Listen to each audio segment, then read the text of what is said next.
Mirador. Parole directe, l'interview vérité ou la fine bouche est bannie. Mirador. Ici, la parole est directe. La parole à présent au président du modèle, Monsieur Aliouba, déjà installé sur ce plateau, donc qui va passer en revue à notre compagnie la marche de la transition guinéenne. Bonjour à vous, Monsieur le président du modèle. Bonjour. Bienvenue. Merci beaucoup. Bien, première question tout simple, basique, des mots. Est-ce que la façon dont cette transition se mène aujourd'hui, 6 mois après, est-ce que ça vous rassure? Est-ce que vous pensez que les choses vont dans la bonne direction? Me rassurer, je cesserai trop dire. Je dirais simplement qu'il y a des actes salutaires qui ont été posés, mais il y a des interrogations essentielles qui méritent des réponses.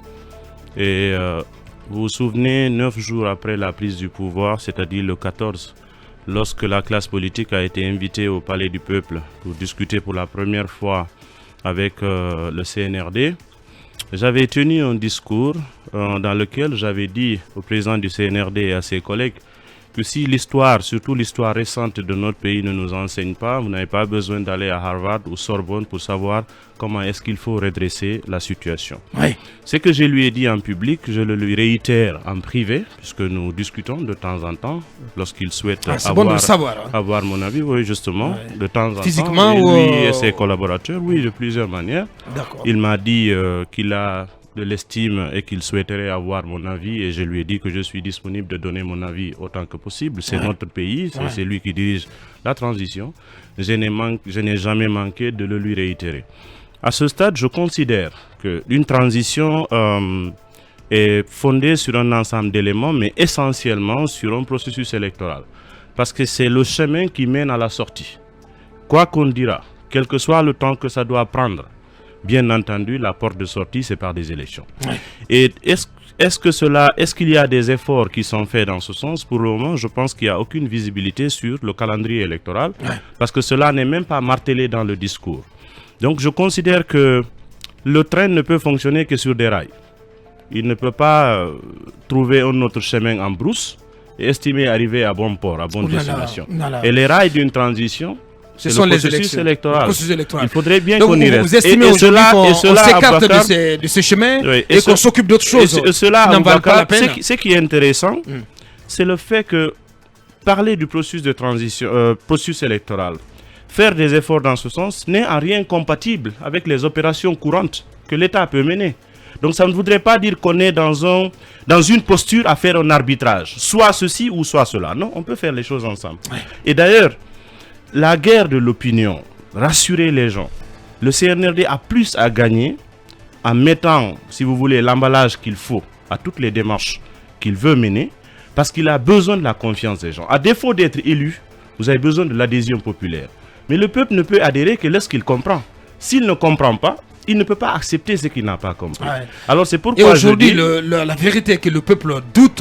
Une partie du peuple commence à douter. Et justement, ce n'est pas une bonne chose parce qu'il y a même des indices qui le montrent. Si le CNRD estime lui-même qu'il faut travailler à faire baisser la tension, ou il faut convoquer des acteurs politiques qui sont représentatifs, ils ne sont pas des acteurs politiques par prétention, et qu'on dise qu'on ne veut pas que les populations fassent ceci et fassent cela, c'est qu'ils sont capables de mesurer déjà qu'il y a une tension latente qui est actuellement sur le pays. On ne peut pas occulter cela et penser que les choses peuvent bien aller. Ils ont besoin de rassurer, mais ce sont les actes et la forme par laquelle ils posent les réformes, les actions et le discours. Et le discours ne doit pas être, si vous voulez, arrogant ou expéditif. L'art de gouverner exige beaucoup de choses. La manière compte. On ne peut pas faire parler ses émotions. Quel que soit ce que j'ai pour vous ou contre vous, lorsque je suis en posture de gouvernance, je dois savoir mesurer la façon de vous parler. Parce qu'au-delà de vous-même, il y a tellement de personnes qui ont envie de se sentir en sécurité dans votre discours. Mais je pense qu'à ce niveau, il y a des failles. Des failles commencent à être. Et les failles, quels sont ceux qui en tirent profit? C'est ceux qui ne veulent pas qu'on aille de l'avant. Ils en profitent pour... Bien. tirer en longueur. Allez-y, avec la suite avec vous, Akoumba Diallo. Il faut toujours parler moins que nécessaire. La gente parle beaucoup, menace beaucoup. On se rappelle des voyants généraux de la Rome, disons même Rome antique, qui avaient gagné les guerres, mais quand ils ont expliqué comment ils ont gagné les guerres, finalement ils ont été battus aux urnes. Donc voudriez-vous conseiller la gente d'être beaucoup plus ponctuelle dans les actions que dans la parole? Oui, vous savez, on peut allier les deux, on peut les associer, parce que ça sert aussi à rien de porter des actions si on n'en fait pas une communication qui les font comprendre. Tout réside dans la manière. Et comme je le disais, gagner l'avantage, si vous voulez, la faveur de l'opinion, c'est une très bonne chose en matière de gouvernance. Mais la gouvernance par les menaces, ça ne prospère pas. On ne peut pas, c'est pas en cassant, comme on le dit, le thermomètre que la température va baisser pour autant. Donc vous regrettez les discours de fermeté qui ont été tenus hier au camp Samori, à cette rencontre entre le CNRD et une partie des leaders de la classe politique. Vous n'y étiez pas d'ailleurs. Oui. Comment vous expliquez votre absence? Bon, enfin, je sais pas. Moi, je n'ai pas été appelé pour venir et je ne sais pas sous quelle forme cela a été organisé. Et je ne considère pas ça non plus comme étant une rencontre entre le CNRD et la classe politique, parce qu'il n'y a pas de formalisation. La classe politique, lorsqu'elle est conviée, vous avez vu des initiatives qui ont été faites au Palais des Nations où nous étions avec, à travers une initiative du ministère de l'administration du territoire, ça c'est la classe politique. Ouais. Et il y a eu aussi le cas du Palais, comme j'ai eu d'autres rencontres. Mais lorsque des militaires, des membres du CNRD appellent au téléphone des acteurs politiques et veulent discuter avec eux, on ne peut pas considérer cela comme étant une rencontre entre CNRD et classe politique. Ça, il faut le préciser. Et ce que je trouve un peu curieux, lorsque, dès les premières heures de toutes ces polémiques-là, on commence à dire oui, ça, c'est pas un problème politique, la récupération des domaines de l'État, ce n'est pas politique, il ne faudrait pas politiser. Mais ce sont les mêmes qui convoquent deux acteurs politiques concernés et d'autres acteurs politiques qui ne le sont pas. Et pourquoi est-ce qu'il faut associer des acteurs politiques qui ne sont pas concernés et on veut faire croire que ce n'est pas politique? Alors c'est pourquoi, lorsque les gens font attention à vous, et surtout lorsqu'ils se taisent, ils ne disent rien, ne pensez pas qu'ils sont idiots. Ils interprètent tout ce que vous faites. Ouais. Donc le fait de les mobiliser dans un camp, de les faire venir, parce que selon les comptes rendus que j'ai eus, je pense qu'ils ne se sont pas concertés. À la limite, j'ai vu Sidia et Selou qui se sont mis ensemble et qui sont allés ensemble. Effectivement. Et nous avons appris qu'ils ont trouvé d'autres. Et d'autres les ont trouvés aussi. Effectivement. Comment tout le monde s'est retrouvé là? En fait, ils n'ont pas été des comètes pour tomber au camp. Ouais. Donc ils ont été appelés. Comment tout ça a été organisé? Pour quelle fin? Et derrière, j'ai écouté tout de suite ce matin les discours qui se tiennent, où certains commencent à dire oui, l'état d'urgence, des histoires comme ça. Alors, est-ce que l'objectif, c'est de créer des polémiques pour créer des fissures, mettre les uns contre les autres, créer des tensions, faire monter l'adrénaline?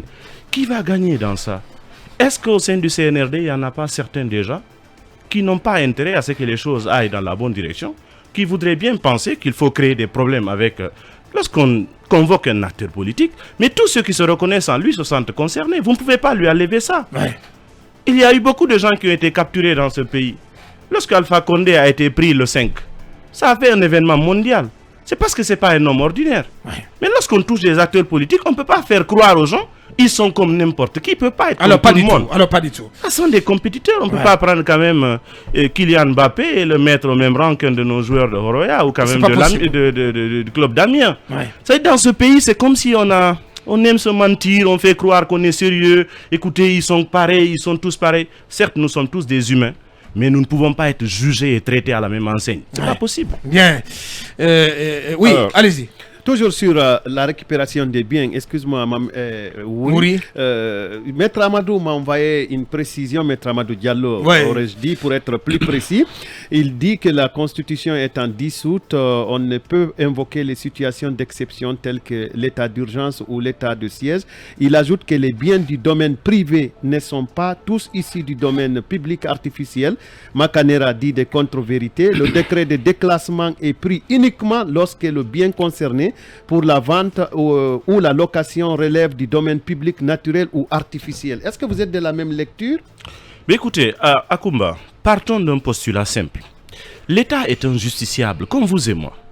Si l'État vend et l'État décide de récupérer, mais que l'État le fasse selon les procédures qui sont prévues. Dès lors que c'est simple, je vous vends quelque chose, à un moment donné, un de mes héritiers estime que j'ai été lésé ou quelque chose ne s'est pas bien passé.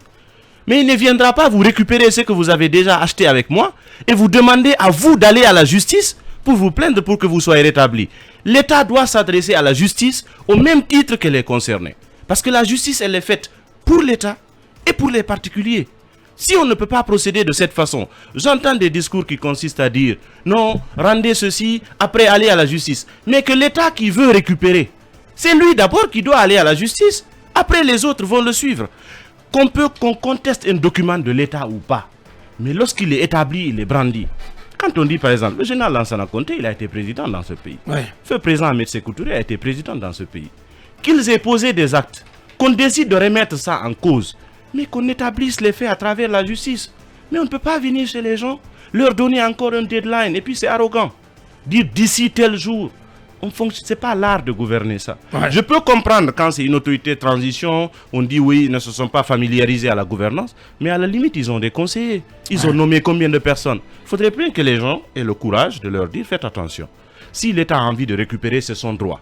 Mais qu'on soit dans une procédure contradictoire pour que les concernés, puisque personne ne s'est installé dans un bâtiment ici sans un papier, fût-il un papier au niveau local ou bien au niveau national. Dès lors que les papiers existent, mais l'État doit aller en justice, demander à la justice d'engager une procédure de récupération et interpeller les intéressés pour leur demander de fournir les documents. On se met dans une procédure contradictoire. Lorsqu'elle va aboutir, bien entendu, et puis ce qui est intéressant à Bakar, je n'ai vu personne qui s'est opposé au principe que l'État doit récupérer les biens qui lui appartiennent. Il n'y a personne qui a dit qu'il ne veut pas. Alors, mais il y a de la bonne foi. J'ai même entendu dans les discours, et Sidia Touré, et Cellou Dalein Diallo, et beaucoup d'autres, qui disent ils aimeraient tellement en finir avec les dossiers dans lesquels ils sont cités. Effectivement. Ils l'ont dit en public, ils l'ont dit en privé. Quand les gens sont de bonne foi et qu'ils n'ont pas fui ce pays, ils ne sont pas en exil, ils sont là, vous connaissez leur domicile.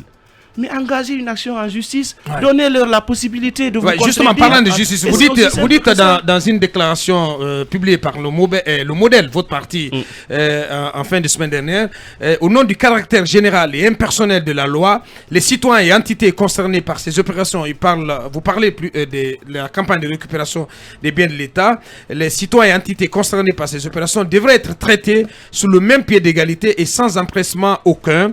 Le modèle invite donc les autorités publiques et militaires à tous les niveaux à laisser à la justice et à elle seule l'examen de toutes les procédures nécessaires à ces opérations, mais au même moment, parce que vous invoquez, vous demandez que la loi soit mise en avant et que le soin soit laissé à la justice à elle seule de prendre en charge ces questions. Mais au moment, au niveau du gouvernement et du CNRD, parlant de Cellou et de Sidia, on leur oppose le principe d'éthique et de la morale qui voudrait dire que ils auraient profité de leur position de haut perché au sommet, donc au sein de l'appareil d'État pour s'octroyer des biens de l'État, tout simplement. Que répondez-vous? Il ne leur appartient pas d'apprécier une situation sous cet angle. C'est la justice qui doit se prononcer et dire cela. Ce sont les magistrats assermentés et nous l'avons dit dans la déclaration du modèle. Nous avons pris position par rapport à cet état de fait. Un ministre, il peut interpréter, il peut donner son avis. Mais cela ne peut pas être considéré comme étant, si vous voulez, une décision de justice. Lorsqu'il y a un problème d'éthique, un problème de morale, un problème du droit, etc., nous avons des institutions qui sont habilitées pour ça, qu'on laisse à l'appréciation des juges. J'ai l'impression, Aboubacar, que le CNRD est en train de défoncer une porte ouverte. Quand les gens disent qu'ils veulent qu'on en finisse, on veut s'expliquer. Donnez-leur la possibilité en respectant leur honneur et leur dignité. Mais tout de suite, on ne peut pas procéder de cette façon. J'ai vu les ministres à la télé, ils sont en train d'argumenter de gauche à droite. Si je m'engage à analyser les discours qui ont été tenus, et par Ousmane, et par le colonel Amara, je vous assure qu'on ira très loin. Parce qu'il y a tellement de défaillances dans le propos. Non, ce moment viendra. Bien. Ce moment viendra. Donc, pour le moment, Lincoln, tout cet mon objectif, mon objectif n'est pas d'ajouter à la polémique qui existe déjà. Il faudrait bien que les gens se ressaisissent, qu'on se mette là à se croire qu'on est plus intelligent que tout le monde. On est scientifique. Mais il y a une justice, le CNRD l'a clamé. La justice est notre boussole. Mais faites-le, c'est aussi simple que ça. Ça ne sert à rien de défoncer une porte ouverte. Tout le monde veut que l'État récupère ses biens. Mettez la forme qu'il faut. Je l'ai dit en public, je l'ai dit en privé à des concernés. C'est dans cela que la Guinée va gagner. Tout le reste. C'est dans ça que je voulais emballer. Donc, tout ce fourre-tout ou ce imbroglio est imputable au patrimoine bâti public alors, qui fait preuve d'amateurisme. Oh là là, écoutez, ce serait trop simpliste de le dire ainsi. Moi, Mohamed Kaba, je m'abstiendrai d'individualiser cette question-là. Et puis, voilà. Aboubakar, moi, je veux que Mohamed m'invite qu'on aille à Cancan pour enquêter un peu sur les marchés de la fête tournante là. On verra si M. Doussou a joué un petit rôle, un rôle petit soit-il. Monsieur Aboubakar, le directeur du patrimoine bâti. Je voulais arriver à la criée. Il refuse de s'assumer. Non, on reste sur le patrimoine. Kidnapper la s'il parole. vous plaît, non, s'il vous plaît, on reste d'abord sur la récupération. Allez-y, Mamadouri. Je pense que sur la récupération, il a pratiquement tout dit, mais je voulais juste, parce que vous avez dit tout à l'heure qu'il n'y a pas de visibilité sur la transition globale, peut-être dans son aspect politique. Est-ce que vous ne craignez pas que le CNRD soit piqué par le virus du colonel malien qui pratiquement vient de faire voter 5 ans de transition du côté du Mali? Est-ce qu'il faut craindre ce schéma-là en Guinée? Secondo, si j'écoute votre analyse sur la récupération des biens de l'État, est-ce que vous pensez que l'idée est bonne, mais aujourd'hui le modus operandi est tout simplement à dénoncer? Oui, l'idée est bonne, nous soutenons, nous souscrivons, mais la façon de faire, elle est en train de complètement biaiser l'idée. Parce qu'on va beau vouloir faire bien, si on met ça dans un mauvais emballage, ce serait mal perçu. Ouais. Donc il ne faudrait pas compromettre les efforts qu'on fournit déjà pour être au service de la nation. Qu'est-ce que vous avez à conseiller sur la probable durée maintenant? Ouais, avant de passer à la durée, qu'est-ce que vous avez à dire à Sidia Touré, à Cellou Dalein Diallo et à leurs militants aujourd'hui qui ne comprennent pas, qui pensent que ce qui est engagé contre les leaders, c'est une manœuvre c'est une action qui consiste à les humilier, à les salir et éventuellement même à les écarter. Mais écoutez, puisque ce sont des acteurs politiques qui sont aussi des collègues dans le milieu politique, c'est des personnes que je connais. Je connais très bien le président Cellou, le président Sidia. C'est des gens avec lesquels j'ai participé modestement à tous les combats des 10 dernières années dans notre pays. Je sais que c'est des gens, jusque-là, le discours qu'ils tiennent par rapport à ces dossiers-là, moi je pense que ce sont des discours responsables.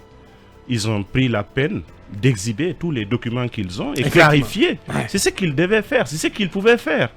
Et leurs militants, je pense qu'ils les appellent, bien entendu, à la retenue. Bien entendu, ça, ce sont des discours hautement responsables. Oui. Il appartient aux autorités. Mais de l'autre côté, quand le CNRD menace et met en garde et demande, reste sous sa position en demandant aux deux de quitter avant le 28, vous ne pensez pas que ça risque d'en rajouter à la, ce n'est pas une bonne posture. Et d'ailleurs, il y a certains qui sont là, qu'on connaît, heureusement, dans ce pays, qui commence à dire au CNRD, ne reculez pas, ne faites ceci. Aboubakar, l'applaudimètre guinéen, il faut beaucoup s'en méfier. Il y a des gens, quand ils vous applaudissent dans ce pays, dites-vous bien que vous êtes en train de vous enfoncer.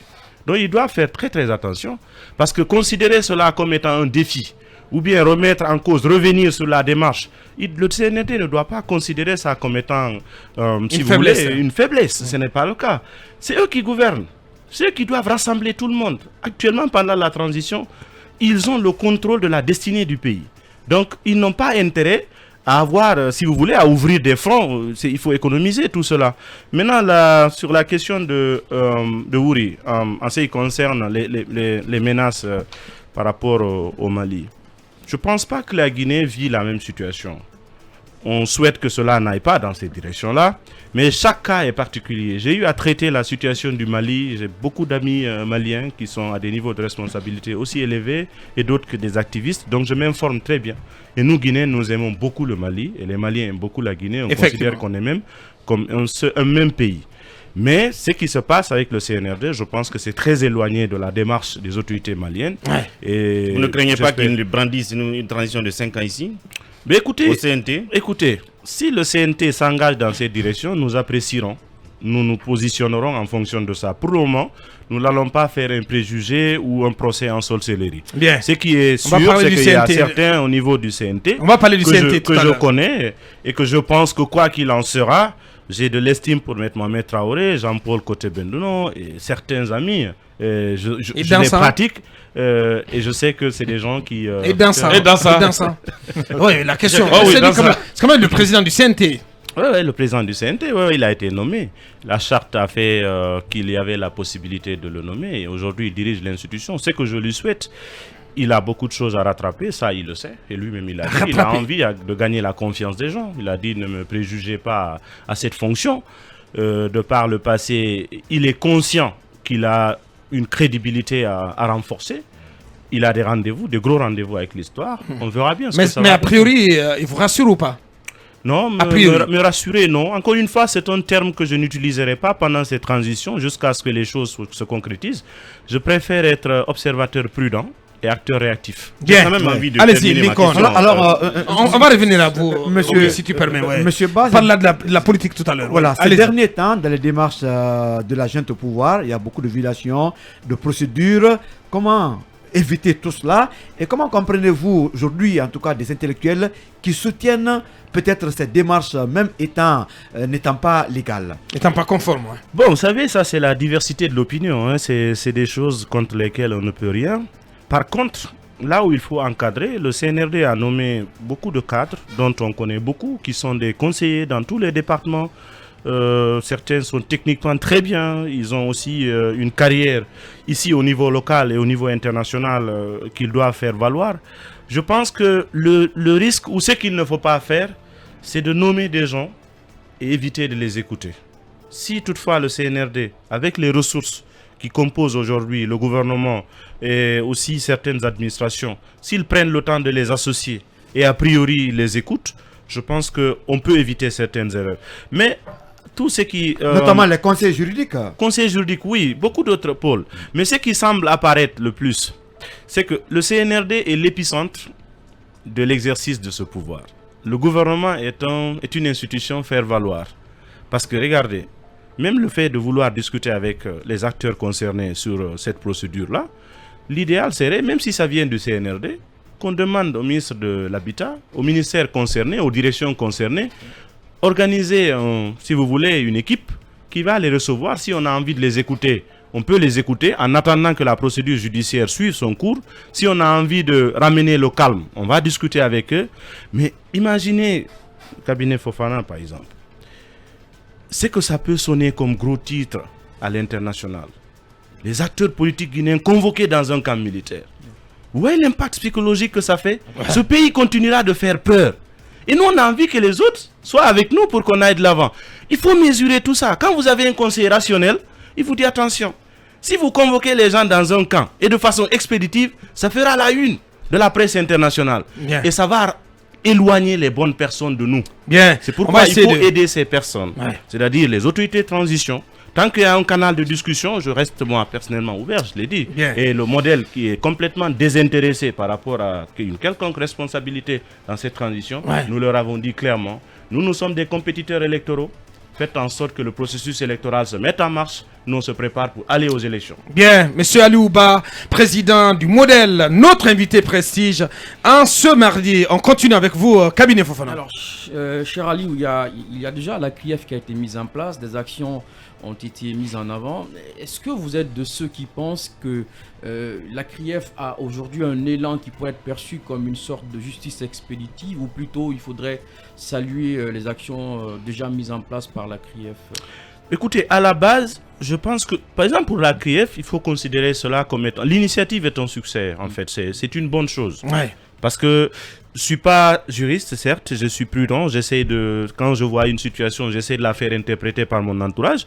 Mais toujours est-il que même s'il y a encore des choses qui ne sont pas parfaites, mais rappelons-nous d'où nous sommes venus. C'est que la justice était il y a 5-6 mois. Ouais. Si déjà on a une CRIEF, ça c'est un véritable succès pour le CNRD, si cela est consolidé et que la dynamique continue sur la bonne direction jusqu'à terme. C'est ce que je leur souhaite.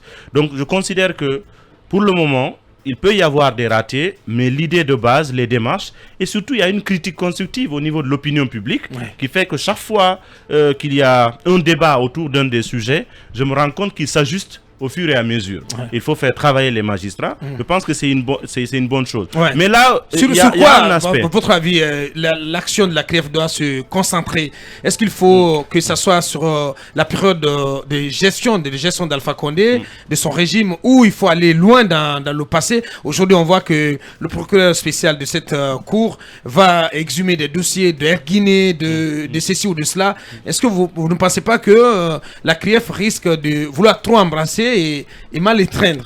Moi, je crois que tout ce qui est nécessaire à être épluché peut l'être. Il suffit simplement de se donner un calendrier. Parce que simplement, on ne peut pas mettre tout ensemble et vouloir tout régler en même temps. Il y a des choses qui vont se régler, se traiter pendant la transition. Il y a d'autres choses qui se poursuivront parce que cette transition-là, elle doit avoir un délai. Et bien entendu, ceux qui vont gouverner la Guinée par le fait des élections, ceux-là vont estimer s'il faut renforcer la CRIEF ou trouver une autre alternative. Toujours est-il que éplucher les dossiers qui sont des contentieux par rapport aux questions judiciaires, il faut bien aller dans ces directions-là. Mais ce que j'ai reproché, par exemple, aux autorités de transition par rapport à cette question de justice à ce stade-là, c'est parce qu'il y a une sorte de négligence, il me semble, qu'il y a une sorte de négligence par rapport aux crimes de sang. Les crimes de sang, vous savez, c'est que cela représente dans la psychologie collective. On a l'impression que ces crimes de sang sont relégués au dernier plan. On n'en parle pas au dernier plan. Et pourtant, ça doit être une priorité. Parce que si on prend le discours qui a prévalu à la prise du pouvoir le 5 septembre, le CNRD a fait un ensemble de constats autour duquel nous sommes tous d'accord par rapport à ce qui se passait et ce qui justifierait le fait qu'ils aient engagé une action, c'est-à-dire de prendre le pouvoir et de ramener la Guinée dans la bonne direction. Partant de ce discours, le CNRD est moralement, si vous voulez, engagé par rapport aux questions liées aux crimes de sang. Parce que sinon, il serait en contradiction avec le discours qui a fondé, si vous voulez, leur légitimité de circonstance. Ils ont tenu un discours. Les gens ont trouvé qu'il y avait de la cohérence, il y avait la nécessité de le faire. La population a applaudi. Ils ne se sont pas économisés à faire un tour de la ville pour pouvoir confirmer au niveau international leur légitimité. Il ne faut pas trahir ça. Parce que quand les gens vous disent, écoutez, on est d'accord, le discours il est bon, si ce sont les problèmes, il faut aller les régler. Si vous ne le faites pas, ils se sentiront trahis. Lorsqu'ils vont se sentir trahis, ils vont vous tourner le dos. Le même peuple qui vous applaudit aujourd'hui, peut-être le même qui va vous tourner le dos demain, et ce ne serait pas bon. Bien.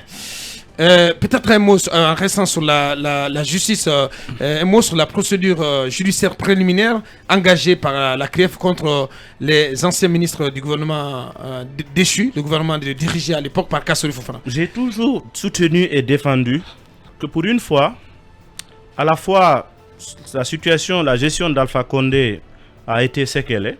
Tout le monde sait que la manière par laquelle nous avons combattu avec les armes démocratiques cette gestion-là, nous continuons d'assumer notre position. Mais précédemment, il y a eu des chefs d'État qui sont morts au pouvoir. Pour une fois qu'un chef d'État est ancien, c'est-à-dire ancien président de la Guinée, qu'on donne au moins la chance à la Guinée de faire en sorte qu'il s'explique par rapport à la gestion. Moi, je l'ai dit et je soutiens. Il faudrait que Alpha Condé et ses collaborateurs rendent compte à tous les niveaux. Donc le fait de s'intéresser à leur gestion, que ce soit la gestion financière, que ce soit justement la gestion de la sécurité publique, les crimes politiques qu'il y a eu, les cas d'emprisonnement, les cas de torture, et de tout ce que vous savez, le CNRD doit pouvoir l'initier. Mais que cela doit respecter des principes connus. La présomption d'innocence, il faudrait. L'honneur et la dignité des personnes, quel que soit ce que j'ai pensé de Alpha, je lui ai jamais manqué de respect par rapport à son honneur ou encore moins sa dignité, y compris sa famille.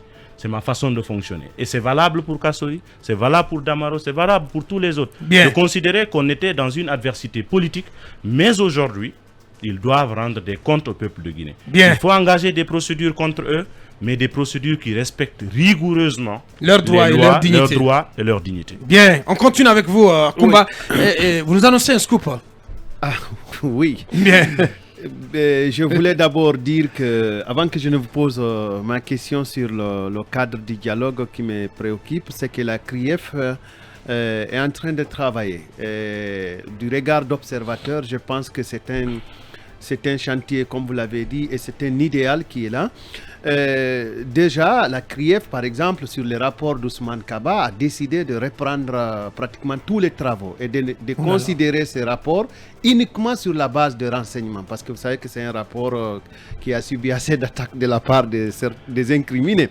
Mais aujourd'hui, par exemple, la CRIEF devrait entendre l'ancien ministre du budget, M. Ismaël Diobaté. Aujourd'hui, convoqué devant la chambre de l'instruction. Et M. Tibou Camara est déjà dans les locaux, si c'est comme m'a rapporté est juste, et il est prêt à l'audition. Donc, il sera auditionné dans les heures qui suivent. C'est vrai que donc, les deux qui ont été d'abord convoqués dans le cadre du dossier de Nabaya Gate. C'est un peu pour vous dire que à la fois le parquet, la chambre de l'instruction et généralement la CRIEF ne sont pas. J'imagine un peu la fatigue qui accompagne ces hommes-là. Ouais. Mais au-delà de cette information, c'est-à-dire au-delà de cette convocation de M. Tibou Camara, ancien président spécial du président de la République, ancien conseil spécial. Voilà. Merci. Vous savez, quand je parle de Tibou, c'est comme si je parle de moi, quoi.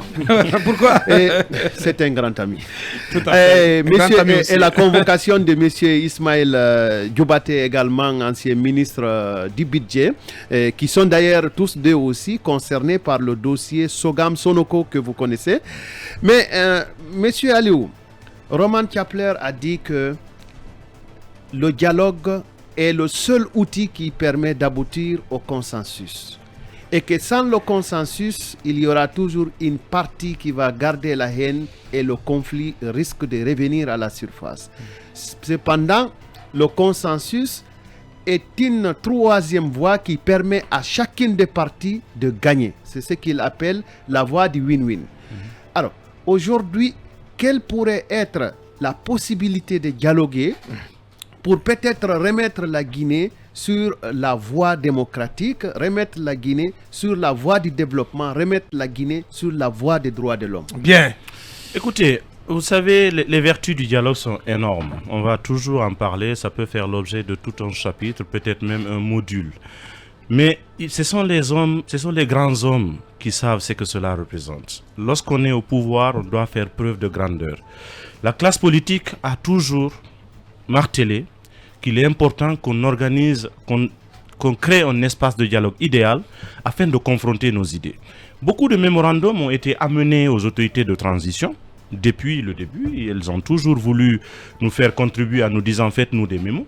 Aujourd'hui, les idées sont couchées. La preuve en est que là où je suis, le modèle par exemple a fait un certain nombre de réflexions sur les problématiques, les axes prioritaires de la transition. Quand je vous montre par exemple ce document, celui-là, c'est le processus électoral de la transition pour un retour à l'ordre constitutionnel en Guinée. Il prend en compte toutes les dimensions, les étapes les plus importantes et essentielles du processus électoral. C'est un travail qui a été fait de qualité, par le cercle de réflexion du parti, composé des experts en processus électoral, et les idées sont là. Nous avons même fait des simulations de délai pour montrer qu'en 10 mois, on peut préparer toutes les étapes nécessaires à l'organisation des élections en Guinée. Et clôturer la transition. Et engager maintenant les élections de façon séquentielle. Si en 10 mois, on a tout le dispositif qui est prêt, sur le plan logistique, sur le plan humain, sur le plan organisationnel, sur le plan législatif, sur le plan institutionnel, on engage l'opérationnalisation des choses. Imaginez simplement par le fait du fichier électoral. Si on déploie 6000 agents formés, avec 3000 kits sur l'ensemble du territoire, vous faites une exigence d'un recensement de 50 personnes par kit. Vous faites travailler les gens 8 heures par jour. Ils prendront 7 à 8 minutes pour recenser une seule personne. C'est déjà beaucoup pour quelqu'un qui a la maîtrise du matériel informatique. Envoyez votre pièce, intégrer des données qui sont déjà paramétrées et validées.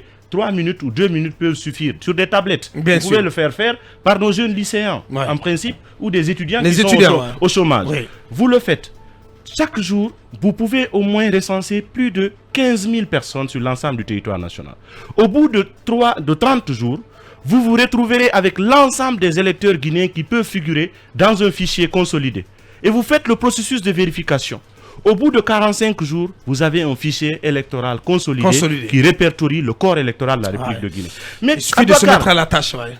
Comment peut-on développer toutes ces idées, les faire prendre en compte Si on n'a même pas un cadre de dialogue où on se retrouve. Beaucoup de partis politiques produisent aujourd'hui. Qu'est-ce que vous attendez? Alors, qu'est-ce que vous attendez de la mission conjointe à annoncer pour le lundi? On nous l'a fait savoir. Moi, hier, j'ai reçu une notification dans ce sens. Je pense que lorsqu'ils viendront, ils vont penser à rencontrer certains d'entre nous. Déjà, en ce qui nous concerne, les réflexions qu'on a eu à faire, nous les avons partagées avec les institutions partenaires du processus. Nous allons le faire aussi avec les autorités de transition. Nous allons adresser une lettre de transmission au président de la transition, au président du CNT, au Premier ministre, au ministre de l'administration du territoire. Nous allons faire en sorte que chacun s'approprie le contenu. C'est une transition qui a besoin de la contribution de chacun de nous. Ce que nous pouvons faire, c'est de contribuer. Mais l'absence du dialogue, par contre, peut amener une autre situation qu'on ne souhaite pas. Laquelle? Écoutez, Abakar, lorsque vous méprisez les politiques, vous les ignorez. Quelquefois, les politiques, ils sont comme les enfants, comme on le dit. Lorsqu'ils sont dans leur coin, ils sont silencieux, c'est deux hypothèses possibles. Soit ils sont en train de gâter quelque chose ou se préparer à gâter quelque chose, soit ils sont en train de dormir. Mais les politiques ne dorment pas. Ah non, pas du tout. Ce sont des caïmans, des gros crocodiles qui dorment même si les yeux sont fermés. Alors s'ils ne dorment pas, c'est qu'ils sont en train de gâter ou c'est en train de préparer quelque chose. Alors il faut occuper les politiques. C'est-à-dire c'est intelligent. Peut-être que la façon du CNRD pour vous occuper, c'est à travers cette récupération. Malheureusement pour eux, nous ne tombons pas dans cette diversion. Parce que nous sommes focus sur la politique. Et quelquefois, je ne comprends pas cette critique, les gens qui nous disent « Écoutez, les politiques, vous ne parlez que d'élections. » Mais la politique, on crée un parti politique pour aller aux élections. C'est comme si un sportif se prépare toute l'année, il pose la question, c'est quand le calendrier de la compétition, vous dites, ah non, ne nous parlez pas de compétition. Et il est là pour Bien, dernière question avant de passer la parole à nos auditeurs. Oui, dernière question sur le CNT. Alou Bado, tranquillement, parce qu'il n'occupe pas un domaine de l'État. Donc ça, non, pas du tout. La terre appartient à l'État. Très bien, là où vous êtes, on y va rapidement. Le CNT, M. Ba, est enfin opérationnel. Et ce même CNT annonce une tournée à l'intérieur du pays. Est-ce que cette tournée, selon vous, est-elle opportune? Non. Et la deuxième question, il y a toujours ce flou autour de la durée de la transition et le chronogramme. Cela vous inspire quoi? Mais écoutez, il n'y a pas de raison à aller à l'intérieur du pays pour faire quoi?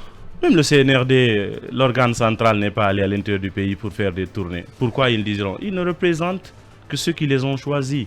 Mais ils ont l'avantage d'avoir un accord tacite de tout le monde. On est d'accord, mettez-vous là, travaillez. Si c'est pour ajouter un plus et alourdir, pour dire que le CNT doit aller évaluer tout ce dont les Guinéens ont besoin, revenir. Tout ça, c'est une subtilité qui consiste à se donner du temps. Ce n'est pas nécessaire, ce n'est pas opportun. Par rapport à la durée de la transition, Kaba, c'est en ce sens que ce type de document est important. Parce que lorsqu'on vous dit qu'on a fait des simulations de délai, au moins on a un tableau clair pour dire que voici pour telle étape, on a besoin de ce temps. Voici telle autre. Il faut créer le cadre. Mohamed Kaba, il faut bien confronter les idées. On sortira un calendrier. Vous avez proposé le document, vous leur avez déposé ça? Non, ça va être transmis. D'abord, nous aurons un point de presse à la fin de la semaine pour le présenter à l'opinion publique. C'est d'ailleurs la première fois qu'on en parle en public. Effectivement, Mais pour merci pour la première. Merci beaucoup. Pour les institutions internationales, les organismes qui accompagnent la Guinée dans le processus de la transition se sont déjà appropriés. Et je vous garantis que ils ont trouvé, pour la plupart des retours qu'on a, il y a du concret. Il y a du concret. Et si tout le monde faisait comme ça, et si les autorités de transition faisaient en sorte qu'on confronte ces idées-là, la Guinée aurait beaucoup à gagner. Donc ils ont manifesté de l'intérêt et nous déployons des équipes d'ailleurs auprès de tout le monde. Et nous allons, comme je le dis, officiellement adresser le document de l'aide de transmission. Si les autorités sont intéressées à ce qu'on donne des détails par rapport à ça, ce n'est pas prétentieux. Ça ne voudrait pas dire que les autres ne font pas. Mais nous, notre contribution en tant qu'organisation politique, c'est notre bonne volonté pour que la transition aille dans la bonne direction, mais il faut que les gens soient de bonne foi. Merci Ali Ouba, président du modèle. Cette annonce du FNDC, Mamadouri, avant de clore. Effectivement, il y a le FNDC qui vient de sortir un communiqué à travers lequel communiqué ils exigent au CNRD la publication de la liste du CNRD pour devoir de transparence, selon ce qui est dit dans le communiqué. En fait, vous pouvez les retrouver sur Mosaïque et sur bien d'autres sites. Merci Mamadouri. Voilà. Bien, et cette info qui tombe cette dernière minute de notre journaliste Alpha Ibrahima Baldé, le procès en référé opposant le président de l'UFDG au patrimoine bâti public s'ouvre mercredi 23 février, donc demain, au tribunal de première instance de Dixine à 12h. Cette première procédure engagée par l'opposant devant le juge des référés à travers le cabinet de Maître Abdoul Kabele Kamara pour motif de demander l'arrêt de l'exécution de la décision du patrimoine bâti qui consiste à le retirer sa résidence de Dixine. Et voilà, donc forcément nos regards seront rivés sur ce procès en référé qui se tiendra demain, mercredi à 12h. Jean-Marc Teriano vient de se dire qu'il n'a pas parlé de confiscation de passeport, puis de fermeture de siège. Alors, on va demander des comptes à nos confrères. On va demander des comptes à nos confrères de Le Djeli. Alors, c'est soit lui ou notre confrère qui s'est trompé. Grand merci à vous, M. Alouba. Merci beaucoup. Merci encore une fois pour votre disponibilité pour Film FM et pour cette émission. Grand merci à tous les 6. Merci à nos équipes en régie et à la transmission. Ça n'est terminé pour aujourd'hui. Derrière nous, c'est l'équipe de Ousmane Tolo. Grand merci à vous tous qui nous avez suivis un peu partout, aux 4 coins du monde. On se reprend demain quand il sera 8h sur Film FM. Au revoir, portez-vous bien. Mirador, la grande messe de l'investigation journalistique, la plus grande tribune politique de la Guinée. Avec Aboubacar Diallo, Talibé Bari, Mohamed Mara, Mamadou Ri Diallo, Akoumba Diallo, Kabine Fofana, Mohamed Kaba, Mamadou Diambaldé.